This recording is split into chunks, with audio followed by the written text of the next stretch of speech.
Сайн байцгаана сонсогчдоо. Moms Corner podcast-ийн Монголд үйлдвэрлэгдэж байгаа хүүхдийн брендийг танилцуулж байгаа цувралын маань ээлжид дугаар эхэлж байна. Тэгээд энэ удаад болохоор Өрмөн брендийг бол танилцуулж байна.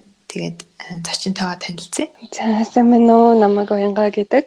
Өрмөн брендийг 2017 оны 11 сард үүсгэн байгуулад одоо 1 жилийн нүүрийг үзэж байна. Өрмөн брендийг яагаад үүсгэн байгуулах болов? За яагаад хүүхдийн хувцсны салбартлаа яваад орчих вэ? Ер нь бол хүүгээсээ санаа авсан гэж хэлж болно. 17 оны 3 сард хүүгээ анх хөдөлгөөдөж авсан. Анх удаа ээж болоод тэгээд нөгөө анх удаа ээж болж байгаа ээжүүд маань л ерөнхийдөө бүгдээр мэдчихэж байгаа дөө нэг тодорхой хэмжээний айцтай байдаг. Тэгээд тэр айцыгаа даван болохын тулд амар олон төрлийн зарим нь судалгаа хийдэг тий. Тэгээд би хүүхдтэй болох талаар нэлээд нөө жирэмсэн бахтаа судалсан.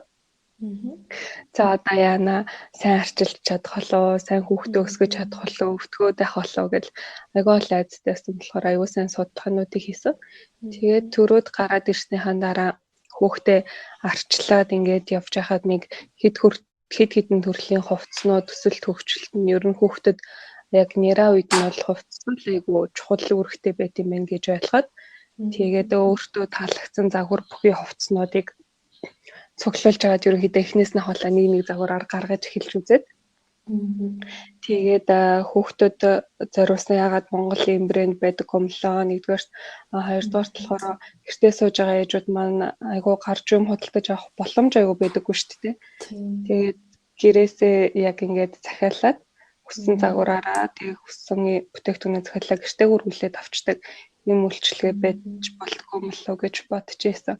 Тэгжээд энийг өвөл яг нөгөө хүүт орохтой зэрэгцээд хүүхдтэй хувцааж авч аваад ер нь ноолуурын бүтээгдэхүүн бас их зүгээр юм байна гэж бодоод ноолуур даван бүтээгдэхүүний захиалгын юм Өрмөн брендийг үүсгэн байгуулж ирсэн. Өрмөн брендийг ер нь хүмүүс зөвхөн одоо баг бэлэн хувцсан дээр принт хийдэг гэж бас ойлгож магадгүй тийм хальтаар хэмээл тэгж харагдаж магадгүй. Тэгэхээр бүтээгдэхүүнийхаа талаар бүр дэлгэрэнгүй сайн тайлбарлаж өгч бас яг юунаас эхлээд одоо яг хэдэн нэр төрлийн те ямар бүтээгдэхүүн гаргаж байгаа вэ? Манай болохоор дотооддоо үйлдвэрлэдэг оёдлын нэг жижиг цэгтэй. Тэгээд анх болохоор яг ингээ хүүхдийн насныхаа онцлогтон тохируулаад ерөнхий бүтээгдэхүүнүүд гаргаад тэгээд загварууд гараад явж байсан. Яг ингээд дөнгөж төрсөн нэрэд бол гисрүүн сэгдэггүй тийм цам цөмдний хослол мөлхөө тэхлэн гот нь өвдгийн дааруулдаггүй дулаахан хэрнээ бас нэг мөлхөөр ингээд өмднөө жоох ингээд унаад идэх шүү дээ. Тэгэхээр айгүй өндөр судалтай өмднүүд гэдэг ч юм уу. Тиймэрхүү загваруудыг ерөнхийдөө дэлгүү гаргаад унтлагын хувцас гэл явж байсан хамгийн хүүхдийн биед тохиромжтой. Тэгээд насныхаа онцлогтон тохирсон тийм цэвэр даван материалтай бүтээгдэхүүн гээд хийж авч хагаад бас цэцэг эхчүүд маань өөр яг хэрэгцээ байгаа гэдгийг олж харсан. Тэд нар маань ингээд хүүхдтэй зөвхөн хувцас авч өгөхөөс гадна яг нэг гэгдүүтэй байдлыг нь хадгалж үлдэх нэг тийм хэрэгцээ байт юм байна л да. Ээжүүдэд тэр хүүхдээ ингээд нэг бусдаас арай л онцгой юм өмсүүлэх ч юм уу те. Тэгээд тэр хэрэгцээг нь харсны үндсэн дээр яг анхныхаа нөгөө принттэй бүтээгдэхүүнүүдийг яг гаргаж эхэлсэн. Гадны айгүй олон тийм принттэй бүтээгдэхүүнүүд гэжтэй аавын янз янзын хүүхдээ гадаг гэхдээ англиар тийм. Тиймүүд манай монголчуудад өөрсдөө гэсэн бас өв соёлоогоо өөрсдөө гэсэн хэл байгаа. Тэгээд өөрсдөө гэсэн хүүхдүүдэд нэрлэдэг, дууддаг үгнүүд гэж бас байдаг. Тэгэхээр тэр үгнүүдийг нь бас гаргаж ирж тэр дурсамжийг нь хадгалжуулах зорилготойгоор яг анх тийм принттэй бүтээгдэхүүнүүдийг туршаад тэгээд принттэй бүтээгдэхүүн үйлдвэрлэж эхэлснээс хойш ерөнхий захиалга маань бол яг тэр чиглэл рүүгээ дагнасан.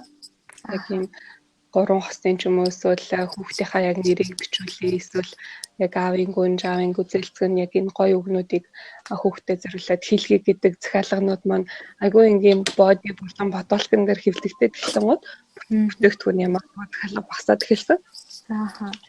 Тэгээд яг тэр үндсэн дээрэж гэх юм яг хэвлэлтэй бүтээгдэхүүнээр илүү дэлгүү дагнаад одоо хүртэл ерөнхийдөө явж байгаа.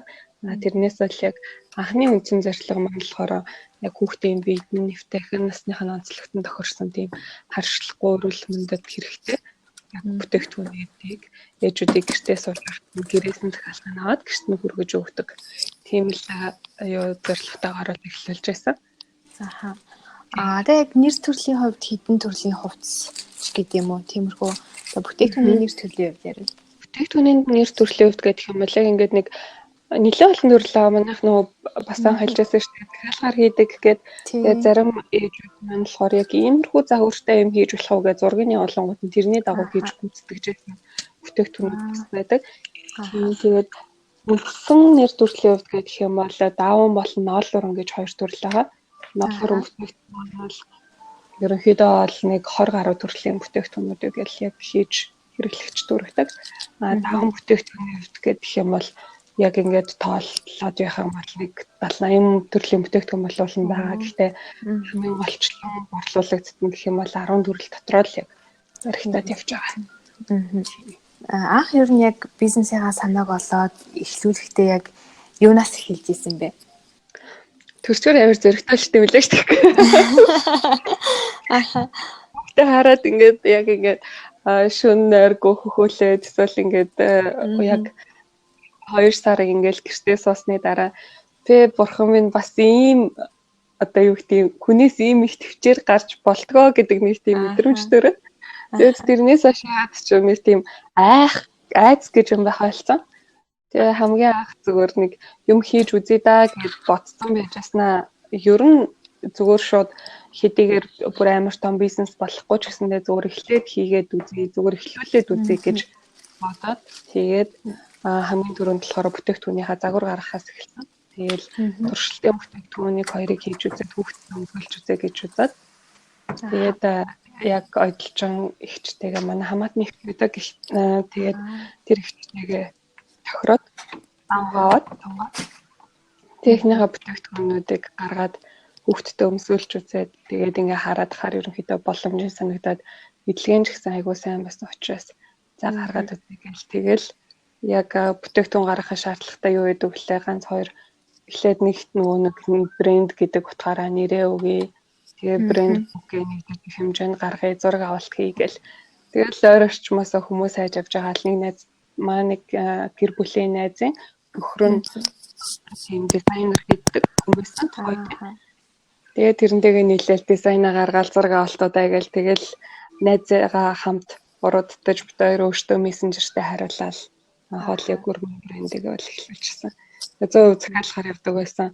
4 сараас эхлээд жижиг мохлогтой болсон. Тэгээд ганц 2 бэлэн бүтээгдэхүүнүүдийг гаргадаг болсон гэсэн. Анх ер нь яг ингээ бизнес эхлүүлээд явж байхад хамгийн хүндрэлтэй санагдсан зүйл юу байсан бэ?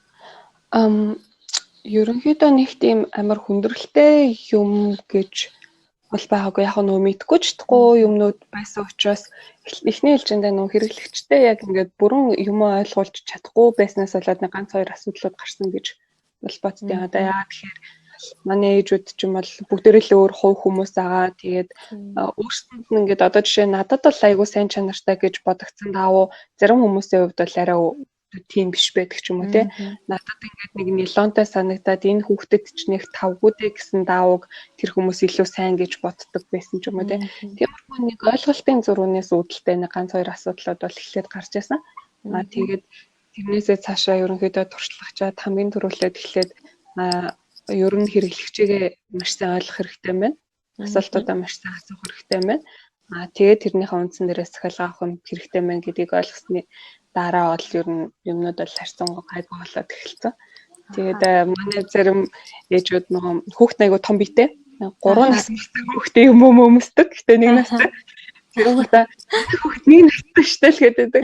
Тэгээд агаар захиалга өгчдөг. Тийм гот нь бид нар агаар хийгээ олонгууд юм чинь таарахгүй байна гэл. Тэгэл хэдэн сантиметр үлээг юмгууд бүр 90 сантиметр гэдэг. Тэгээд асуудлууд нэг ихний ээлжинд бол гарч ирсэн. Тэгээд одоо бол харьцангуй харилцааны хувьд бол асуудалгүй одоо хүмүүстэй сайн ойлголцож чаддаг гэж боддог болсон. Тэгээд дээрэс нь нөгөө анхны зарлага маань хүүдэд зориулж гэж хэлжсэн учраас бас хүүгээ өсгөхөд шаардлагатай нөгөө тодорхой хэмжээний уншиж судалсан, сургалтанд суусан тэр юмнуудаа бүгдийг нь ингээд нэгтгээд өөрийнхөө нэг хоббигоор гэх юм уу нийтлэл нэг хэсэг бол нэлээд сайн бичиж пэйж хөгжүүлдэг байсан. Тэгээд тэр маань ээжүүдэд нэлээд таалагдаад хүнд хүрсэн болов уу гэж бас боддог. гэх юм уу? Материал гэж ярьснаас бас ээжүүд маань ерөнхийдөө ингээ харахад айгүй хөөрхөн юмнууд байдаг те. Бичгийг хараад ачмаар санагдаад байдаг. Тэсэрнээс яг ингээд материал нь ямар бол гэж бас нөө зориглож чадахгүй байгаа ээжүүд байвал яг тэр материалынхаа талаар бас дэлгэрэнгүй ярьж өгвөл. Материалын хувьд гэх юм бол одоогийн байдлаар бол бид нэр яг 100% дотоодоос бүс барааны дэлгүүрүүдээр явж үзэж байгаа л хамгийн гайгүй зөөлөн сайн чанартай боди болж болно гэсэн тэр материалуудыг бол ер нь сонгож байгаа. Тэгээд хэсгүүдийг нь бол зарим одоо ихээр олдохгүй байгаа нэг ганц хоёр жижиг материалууд айгуу сайн чанарын материалууд байдаг. Тэдрийг бол яг юу хийчихэд ингээд барьж үзэхэд жоохон таарах юм шиг нэ өмсгөр айгуу бие твтэх бас материалууд байдаг. Суулцсан. Заримыг нь бол өөртөө цамц хийж үзээ. Тэгээд тэр цамцаараа нэг 2-3 хоног тасралтгүй өмсөж үзсний үндсэн дээр сайн сууж гинөө суухгүй байна уу хэр байна зөөлөн юм уу гэдгийг нь мэдснийхаа дараа ерөнхийдөө бол бүтээгдэхүүн болгож хийх илүү нэг тэгж одоо бие дээр л туршдаг гэх юм. Яг нөгөө дээр принтинг бол захиаж болдог гэсэн тий хүссэн үгээ хэлээд. Ерөнхийдөө тэрийг болохоор дийлэнх одоо ээж аваад айгуу дуртай сонирхдаг. Тэгээ хүүхдийнхаа нэрийг бичүүлээд тэгээд одоо төрсөн өдрийг нь хэрэг тэмдэглэж байгаа бол төрсөн он сар өдрийг нь бичүүлдэг ч юм уу. Эсвэл би нэг нас хүртэл гэх юм уу те. Эсвэл ингээд гуруулаа яг ижилсээд тэгээд төрсөн өдрөөр өмсдөх загваруудаа шинээр гаргуулж авдаг ч юм уу. Тэгээд захиал гайгүй сонирхолтой байдаг. Тэгвэл яг нөгөө бэлэн хувцсан дээр өгөөд ч гэх юм уу те байгаа хувцсан дээр нь принт хийлээ гэвэл яг нь л юм бол хийхгүй байгаа бид нар. За манай ээжүүд бас сонирхож магадгүй гэж бодоод асуусан. Харин тийм ер нь өөрийн хувьд гэх юм бол өөртөө загвараа өгчих юм бол нэлээ олон төрлийн бүтээгдэхүүн дээр бол принт хийж болно. Гэхдээ яг юу гэдэг тухайн хүний авчирсан хувцсан дээр ингээ принт хийгээд өгчих юм бол зарим хүмүүс нөгөө та нар Монголдо үйлдвэрлэдэг гэдэг үстэй гэдэг өөр нэг асуудал үүсгээд учраас тийм. Тэгээд 100% Монгол брэнд гэж байгаа утгаараа яг тэрийг аваа явахыг хичээгээд өөртөө принт хийж байгаа. Одоо яг хэдэн хүний бүрэлдэхүүнтэй хэр том баг бүрэлдэхүүнтэй ажиллаж байна? Яг одоогоор бол нэг 10 орчим хүний бүрэлдэхүүн дээр л яг ажиллаж байгаа. Гойдл нэг хүн тэгээд ерөнхий менежментийн аваа явж байгаараа би байгаа. Нэг дизайнер байгаа. Тэгээд пэйжд хариулдаг хүмүүс байгаа. Тэгээд юуны нооллорын үйлдвэр маань баг зэргийн арай нөгөө бусдаас одоо л нөөсөлтмөн хэсэг дээр том багтай 45 хүний бүрэлдэхүүнтэй тэгээ хүргэгчтэйгээ гээд ингээл ерөнхийдөө 10 орчим бүрэлдэхүүнтэй л ажиллаж байгаа. Айгуу ингээд олон хүнийг цалинжуулаад ийм том хүрээний бизнес олно гэж бодож ирсэн үү? Одоо ер нь бол нэг том болж амжаагүй л байгаа гэж бодоод байна шүү дээ. Гэхдээ ингээд сонсохоор л айгүй олон хүнийг бол цалинжуулж байгаа гэдэг утгаар бол надад айгүй том санагдана. Гэхдээ би бас нэг баримтлагдаг юм гэдэг юм бол бидрээ ингээд манай ажилчид яг нөгөө үйлдвэрүүд дээр бол заавал нөгөө тоног төхөөрөмжүүд дээр очих хэрэгтэй учраас хүмүүс нь яг ирж байна. Тэрнээс биш дизайнер ч юм уу эсвэл одоо пэйжд хариулж байгаа хүмүүс яг ингээд нэг заавал офис дээр байгаад ах шаардлагагүй хүмүүс бол яг өөрөөсөө хэрэг хийж болно. Тэгээд дэлхийн бас нэгжүүд байгаа. Нэг хөдөлгөөний хүчсэндээ бас хүүхдүүдээ зөвгөөж явахынхаа хажуугаар заваараа ингээд юм хийдэг ачаал ихсээд дахиад хүн нэмдэг ч гэх юм уу. Ингээд явдаг болохоор аль болох нөгөө адилхан ээжүүдээ гэртээ сухаараа ээжүүд жоохон нэг хөмдөх гэдэггүй байдаг шүү дээ. Хоцрогдчих. Тэгвэл өөртөө бодож байгаа нэг ганц хоёр цагийн боломжоор ажиллах тэр нөхцөлийг бүрдүүлэхэд ерөнхийдөө гэрээс нь ажилладаг байгаа дийлэнх. Яг үйлдвэрийн нөгөө нэхмлийн хэсэг ч юм уу тэр хэсгүүд дээр бол яг тэгээд хүргэлтэй ч гэсэн ерөнхийдөө бол хүүхдүүдэд хүргэж өгдөг нэг эдгээр хийлэгдэг дийлэнхтэй байсан. Тэгээд хүрэл гэдэг өөрөө жоохон асуудалтай. Тэгэл сүүл рүүгээ яах чад хүн орж ирэл тэгэл ингээл явж байгаа. Тиймээс боломж олдох юм бол аль болох тийм зарчмаар явахыг хичээдэг. Ээжүүд маань нөгөө гэртээ суухаараа бохимддаг гэснээс ерөнхийдөө одоо манай подкастыг бол хөвчлэн яг нялх хөвгтдээ гэртээ сууж байгаа ээж нар их сонсд юм байлээ л дээ. Тэгэхээр тиймэрхүү ээжүүдтэй юуг зөвлөх вэ? Ер нь бол ингээд уншаад судалаад ахад нөгөөсөө зайлшгүй л нэг тохиолддог амьдралын нэг процесс гэдэг шиг нэг юм бол Монгол ээжүүдэд ялангуяа амар их тохиолддог юм шиг байна. Тэгэл хүүхдээ өдөржингөө гэртээ хардаг. Тэгээд өмнөөс тодорхой хэмжээнд өөртөө ингэсэн байр суурьтай байсан бол тэр байр сууриа алдсан юм шиг нэг тодорхой мэдрэмж төрдөг л гэж ойлгох юм тий. Надад бол одоо жишээ тиймээсэн би ажилласаа гараад хувийн компани үүсгэн байгуулад тэгээд явж байгаа яг хүүхдээ төрүүлж дараад гэртээ байсан. Тэгээд ингээд ажиллах юм бол хангалттай ажиллаж чадна. Гэхдээ би гэр бүлийнхаа сайн сайхны төлөө энд байхад намайг ерөөсөө хүмүүс ойлгохгүй маа гэдэг нэг тийм цаараа нөгөө стресс гүйцэж эхэлсэн. Гэхдээ ер нь бол яг ингээд зүгээр бодоод өдий хүртэл зүгээр туршлагаасаа ажиглаад байхад гэр бүлийн яг ингээд нэг халуун далайн уур амьсгалыг бол яг дийлэнх нь бол эмэгтэй хүмүүс ялангуяа ээжүүд авч явж байгаа. Тэгэхээр та стресстэй бухимдаад ах юм бол хүүхэд чинь тэрэн дан байдлыг нөлөөлнө, нөхөрт чинь бас нөлөөлнө. Тийм учраас аль болох нэг өөрөө яг одоогийн байгаль аз жаргалтай байх тэр замыг сонгох хэрэгтэй болов гэж бодсон. Тэгээд би яг анх яг тэгэж бухимдаж жоохон үүсч эхэлж байгаа үедээ авдар нийтлийн клубныг ганц хоёр нийтлэлүүд бичиж эхэлсэн. Тэндээс бас айгүй олон юмнуудыг авсан.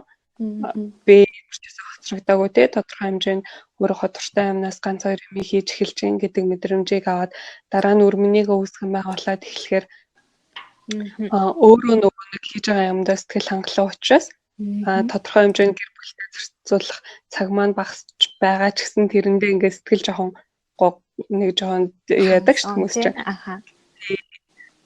сэтгэл арай илүү хангалуун болон дээрэс нь гэр бүлтэй бүр амар бүсэд ээжүүд чиг сайн цаг зарцуулж чадахгүй байгаа ч гэсэндээ бүр 100% гэр бүлтэй цаг зарцуулаад стресс тчээснээс хамаагүй илүү сайхан эерэг гэж бодохоор арай илүү нөгөө сэтгэл дөөйг байсан. Тэгээд тиймж болохоор ер нь л ээжүүдийг заавал өөрийгөө золиослоод байна гэхээсээ илүү өөртөө яг тухайн нөхцөл байдалтай байж болохоос хамгийн дээд хэмжээгээр өөртөө эхлээд анхаарчаад гэх юм уу өөртөө эхлээд сэтгэл хангалуун байдлыг үүсгэчихэд тэгээд дараа нь тэр байдал чинь дан байдлаараа гэр бүлтэй аягүй сайхан эерэг уур амьсгалыг авчрах юм болов уу гэж бодсон. Тэгээд тэгээсээ гэж бас хүсэж байна. Заавал өөрийгөө гэр бүлтэй зориулах хэрэгтэй гэсэн юм байхгүй. Эсвэл заавал ажил хийгээд гэр бүлээ хаях хэрэгтэй гэсэн юм байхгүй тий. Хүмүүс болохоор яг өөртөө тохирсон тэр гоё тухтай байдлыг олоосай л гэж хэлмээр байна. Гэртээ бас сууж байгаа ээж нар маань за бас яг нийгэм хийчих юмсан гэж бодоод сууж иж магадгүй тий. Тиймэрхүү ээжүүдээ ер нь бизнес хийж эхлэе гэвэл юун дээр илүү анхаараасаа гэж зөвлөх бол ерөнхийдөө хамгийн гол юм гэдэг юм бол тэгэл үнцэн тий. Бид нар үнцнийг л одоо борлуулдаг гэх юм аа. Би өөртөө одоо ингээд бодцоод би хүнд юу өгдөг вэ гэдэг юм бол нэгдүгээрт нь бол ямар ч байсан хүүхдэд бол хортой юм бол би борлуулахгүй гэдэгтээ боддог хэлтэй. Хүүхд нь эрүүл мэндэд тустай ямар ч байсан бүтээгдэхүүнийг өгч чинь. Дараа нь болохоор гэр бүлд дараа нь ингээ 20 30 жилийн дараа зураг харахад яг тухайн моментод нь байсан тэр сайхан дурсамжийг одоо би болох үед тэр бүтээгдэхүүнийг өгч гэсэн ийм нэг итгэл үнэмшилтэйгээр хийж байгаа байхгүй. Тийм учраас ямар нэгэн асуудал тулгарлаа ч гэсэндээ тэр итгэл үнэмшилтэй би хүүдэд зориулж хийж байгаа, хүүхдэд зориулж хийж байгаа, би ямар ч гэсэн муу юм хийгээгүй, хүмүүст хэрэгтэй юм хийж байгаа гэдэг тэр бат итгэл үнэмшил байж чадах юм бол ямар ч асуудал тулгарсан даваад гарна. Тэгхгүйгээр зүгээр би ямар нэг юм хиймээр байна. Юу гэдгийг мэддэхгүй. Тэгээд тэндээсээ орлого олмоор байна гэж байгаа бол арай өөр талаас нь харах хэрэгтэй. Өөрөө би энийг хийж байгаад үнэхээр аз жаргалтай байж чадчихэв үү? Эргүүлээд энэ маань бусдыг аз жаргалтай болгож чадчихэв үү? Энэ хоёрын хэрвээ байж чадах юм бол бусад юм нь бол ер нь айгу easy хурдан бүтчих юм шиг санагддаг. Тэгэхээр яг одоо ингээ хүүхдийн хувцсны зах зээл гэхээр манад шинэ юм шиг хэрнээсээ бас танахтай төстэй ч гэдэм стартапууд бас хэд гараад ирчихэж тий. Тэгээ бас гадны бас брэндүүд их орж ирсэн байгаа. Тэгэхээр танаа брендийн бүтээгдэхүүнийг яагаад сонгох хэрэгтэй юм бол яг энэ тал дээр нэг онцлог шинж чанарыг хэлж өгвөл. Монгол улсын хүүхдийн хувцсны зах зээл бол ерөнхийдөө 12 тэрбум төгрөгөөр барагцаагаар бол мэдэгддэг нэг айлын мэдээгээр. Гэхдээ нөгөө хүүхдийн хувцс чиглэгддэг учраас ах トゥ өнөрөөсөө авдаг тий. Тэгээд дотоодын бас нэлээд хэдэн том үйлдвэрлэгчид байгаа. Ингээд импортын юу байгаа. Тэгээ ягаад ийм зах зээл рүү орох болов гэд айгу том асуулт байна тий. Тийм. Би яг ингээд өөрөө ээж болчиход яг ингээд өөрийнхөө хүссэн бүтээгдэхүүнийг авах гэдэг тэгэнгүүт тэр олон үйлдвэрлэгч болон тэр олон импортын бүтээгдэхүүнүүдээс яг миний хүссэн юмнууд байж чадахгүй байгаа гэсэн байхгүй юу. Хэрэгстэй тэр орон зай байгаад байна гэсэн үг байгаа. Тэгээд яг миний нэг хүсэжсэн юмыг сонирхгүй хүмүүс бас байгаа. Тэгээд яг ингээд манайхыг сонгосон ч гэсэндээ дараа нь яг миний яг ам бартамж гэх юм уу зүгээр юу байж чаддаг юм гэх юм бол өдөрт хүртэл бид нар нэг 850 гаруй бүтээгдэхүүн хүмүүст хүргэхдээ ер нь бол тэр дундаас нэг сэтгэл хангалуун биш хүн бол ер нь яг илэрхийлсэн хүн бол байгаагүй. Миний ийм асуудал үүссэн байж таа расмерын зурсан байж тэгвэл яг тэрийг нь бид буцаагаад яг расмерын дагуу хийгээд өгдөг.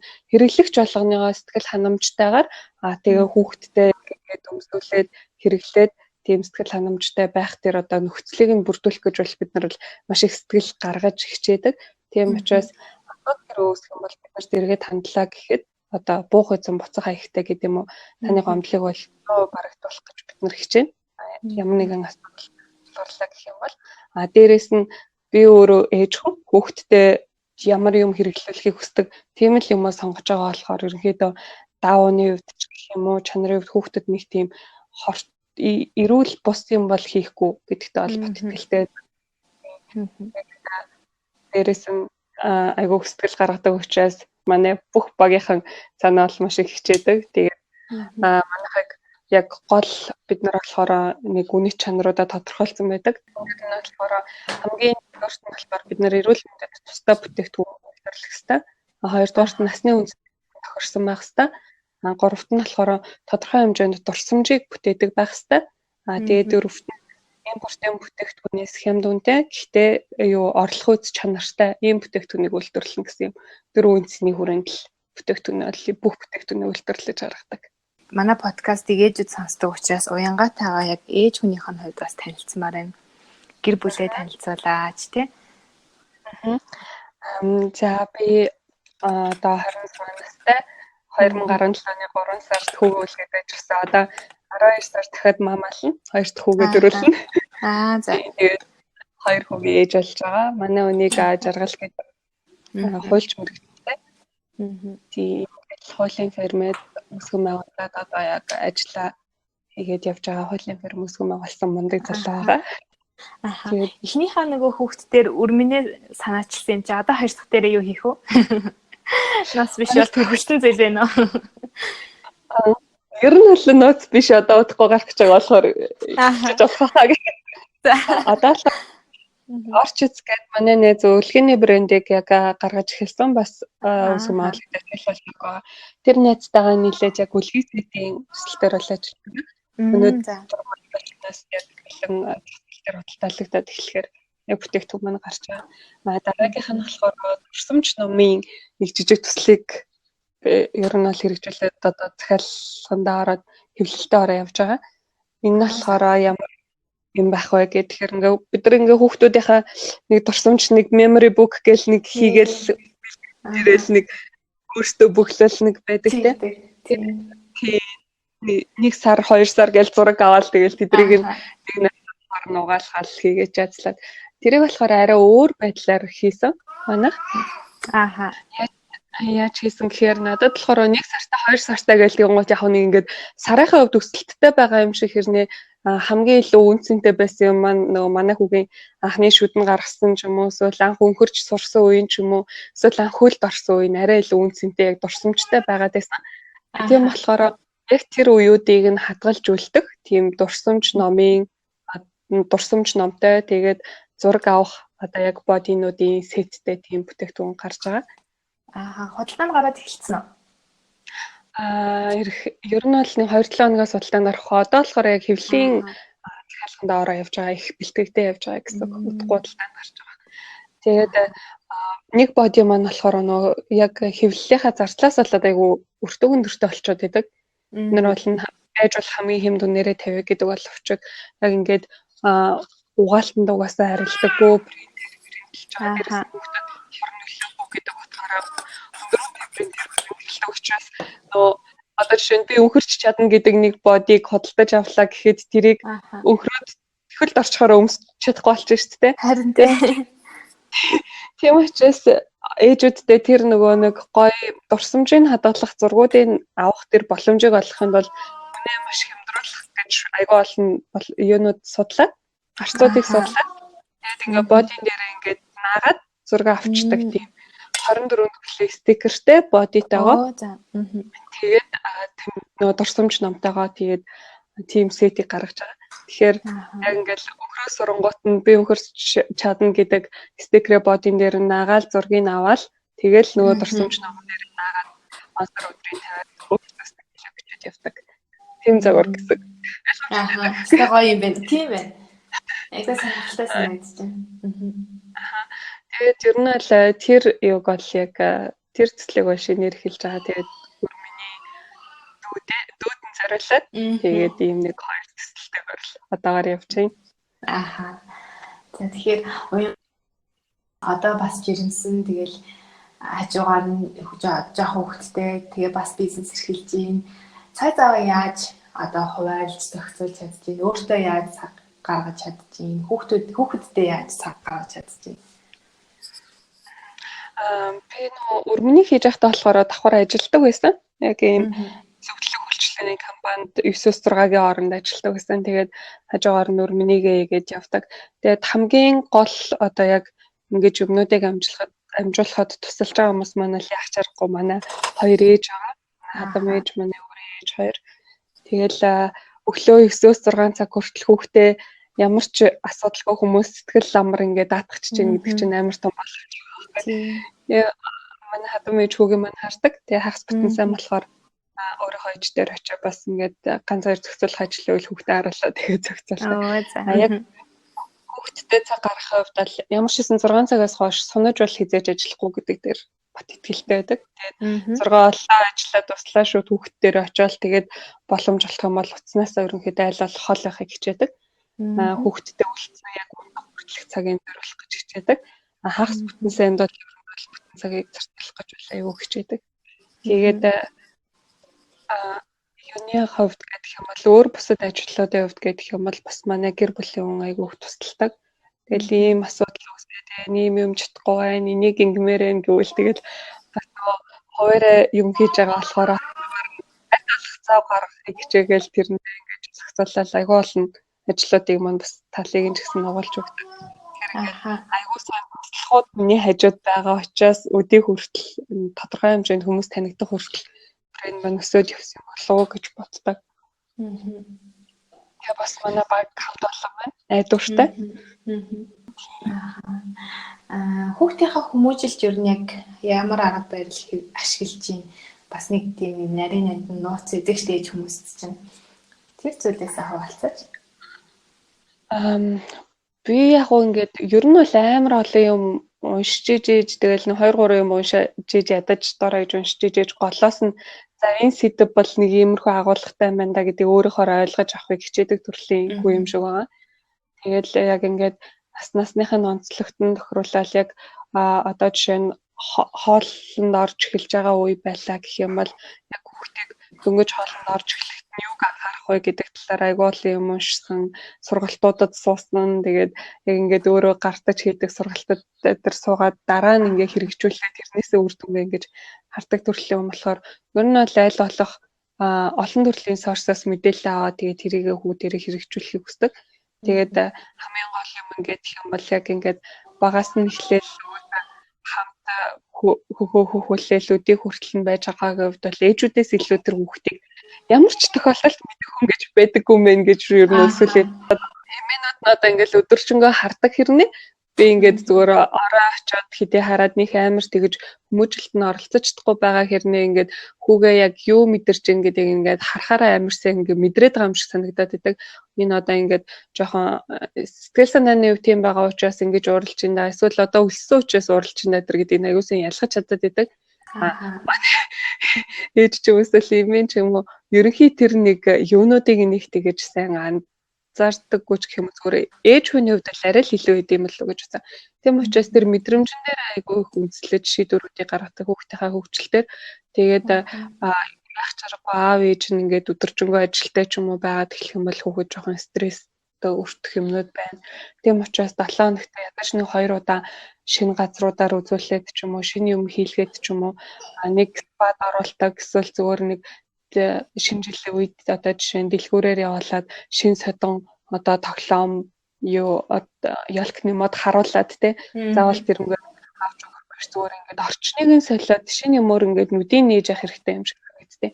Тэгээ хас ингээд гадар явж хөөхтэй тэгэл гой орчинтай газруудаар юм үзүүлж тоглуулж явах гэж тэгээд бас одоо тодорхой үед учирдаг стрессүүд эсрэг ингээд нэг жоохон эрхлүүлэх юмнууд ороод ер нь нэлээд хийхийг хичээдэг.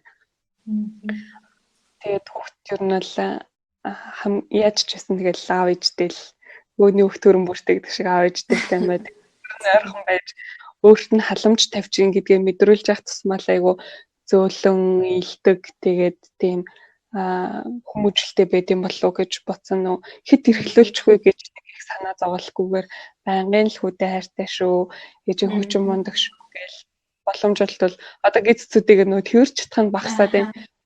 Боломжлолт бол байнга тэрэл ингээл ойрхон байж явах тэр юмыг хийх гэж байна л хичээдэг. Бас жирэмсэн ээжүүд бас сонсч иж магадгүй те жирэмсэн ээжүүдэд хандаж зөвлөх юм байвал бас хэлээд өгөөч гэж хүсмээр байна. Хүүдээр болохоор айгуу сайн ган барайл нэг цитроны төрлийн жимс хэрглэж болохгүй, тийм юм хэрглэж болохгүй, гацта ондоо огт хэрглэхгүй, суши иддэг байсан юм суши идэхгүй гэсэн айгуу мондөг байсан. Энэ болохоор жоохон гам алдагдсан гэхгүй. Төрс ёо А2 сартай байхдаа арай эрт уул нь 2-оос хүртэл нь хөгөөлнө гэж бодож байсан. Тэгээд тооноос өгөөдсөн болохоор хөхнөөс нь гаргасан гэл нэг хэд аюу байгаа. Тэгээд жирэмсэн ээжүүдтэй гэх юм бол ер нь бол хамгийн нэгдүгээрт нь гэх юм бол хэрвээ ойрхон төрж байгаа бол амарчхайгаа өмнө жоохон ч гэсэн амраад аваасай. Би өөрөө чадвал яг ингээд амрах гэдэг юм гот нөгөө ажлуудад бас болохоор баг зэргийн жоохон хөдөлгөөнтэй байгаа. Гэхдээ буцаад эргээд юу яхад одоо нөхөн сэрэхэд гэх юм уу амралт айгуу чухал. Тэгээд дээрээсээ витаминлэг хоол хүнс сэрэхлээд айгуу сайн витамины амин дэмээ нөхөж авахгүй бол дөнгөж төрсний дараа нэг их сайн мэддэхгүй ч гэсэндээ ингээд нас яваад 40-50 гараад ирэхээр яг ингээ ойрхон төрсэн хүмүүсийн ялгаа нь айгуу их мэдэгддэг. Одоо эрт өвчлээ суудаг ч юм уу эсвэл эрт нөгөө нэг хөлн май гардаг эсвэл бөхтөр болдог гэдэг ч юм уу асуудлууд үүсэж эхэлдэг. Тийм болохоор кальц төмрийнхөө амин дэмүүдийг ямар нэгэн байдлаар маш сайн авч байгаасай болол одоо нөгөө уламжлалтын харуултаа суудаг гэдэг шиг тий. Тэгээд жирэмсэн боллоо гэд нөгөө өөрийгөө хайрлна гэдэг чинь өөрийгөө эрхлүүлнэ хайрлна гэдэг чинь нөгөө нэг зөв замаар өөрийгөө хайрлна гэдэг чинь нэг тасгал хийх төр гэл нэг юунууд байна. Тэр шиг зөвөр өөрсдөө бас хайрлаасай. Зарим ээжүүд хараад хахаар нөгөө ядраад байна гэл алхах нь багсаал тий. Нөгөө тасгалыг багсаал тэгэл эхлэх юм бол нөгөө төрөлтөн дээр илүү хүндрэл очих учраас биеийнхаа болчингуудыг хэдий жирэмсэн болсон ч гэсэн өөртөө тохируулаад сайн хөгжүүлээд жижиг ч гэсэн дасгалууд хийгээд явж байгаасай. Тэгэх юм бол бие эрүүлэх юм бол урагт ч гэсэн сайн шимтгижэл очин өөрөө ч гэсэн ядрахгүй. Тэгээд зөв утгаар нь өөрийгөө маш сайн харилж байгаарэ. Гэр бүлтэй гээд цаг тавиад яваад идэг зин дүндээ өөрөө хүчтэй байж ижиж эргүүлээд гэр бүлтэй илүү сайн анхаарал тавьж чадах учраас нэгдүгээрт өөрийгөө хайрлаад тэгээд эрүүл сайхан амарчцгаарэ гэж хэлээ да. Түрүүн бас нөгөө бизнест нь нөхөр нас их тусалдаг гэдээ ярьжсэн те. Нөхөртөөгөө бас нөгөө ойлголцох дээр юун дээр илүү анхаардаг бай.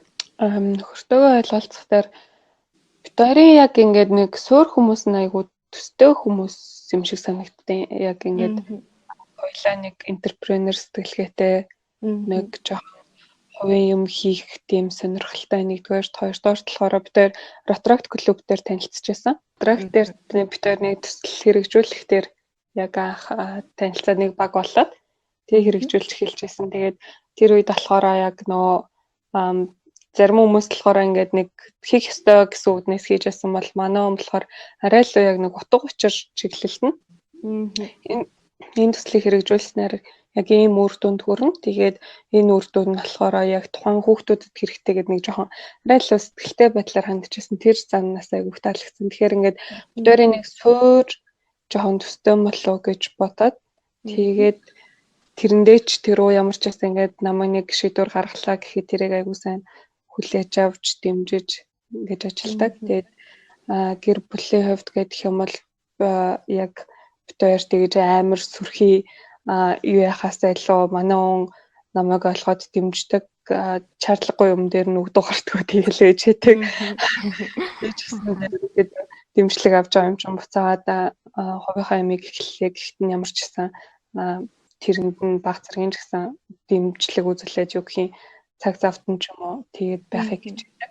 Тэгээд нэг амар тэгэж хоорондоо тэрийг тгий шүү, энийг ингээ шүү гэж ярилцахаасаа илүү зүгээр л хувь хүн хоорондоо шаардлагагүй юм хэлэхгүй тэгээд боломжтой үедээ өөртөө хоороо туслаад ингээ явдаг юм болов уу гэж бодоод идэв шүү дээ.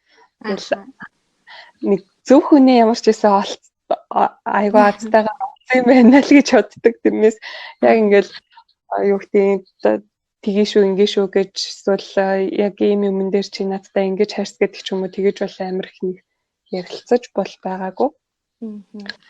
Тэгээ хаяа ингээд нөө жирэмсэн синдром хөтлөл ингээд ууралж муралдаг уу юу. Хоёр өөр хүн болчихсон. Тэгэнгүүт ингээ айгүй хүлээцтэй дуугаа сонсоод тэгээд яг тэр үед нь тохируулаад айгүй сайн хүлээж авдаг ч юм уу тэгээд өнгөрүүлчиж чаддаг байсан.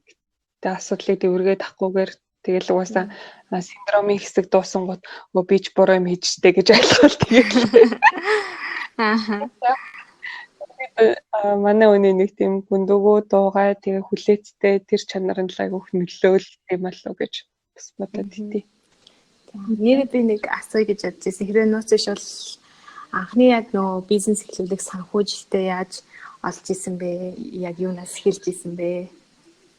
Тэгээд би шууд нэг юугээ тооцоол загваруудаа тооцоол ерөнхийдөө нэг тед орчим төгрөг хэрэг болох юм байна гэж тооцоолоо гаргачаал хамраа надад 500 мянган төгрөг хэрэгтэй. Эхний ээлж нь 200 мянган төгрөг олж өгнө гэсэн. Манай унцаа гэсэн тэгэл 200 мянган гаргаж өгөөл үлцэн хэсгийг нь яг нөө залуу гэр бүлээс очиж хатан мэжээс 300 мянган зээлэл.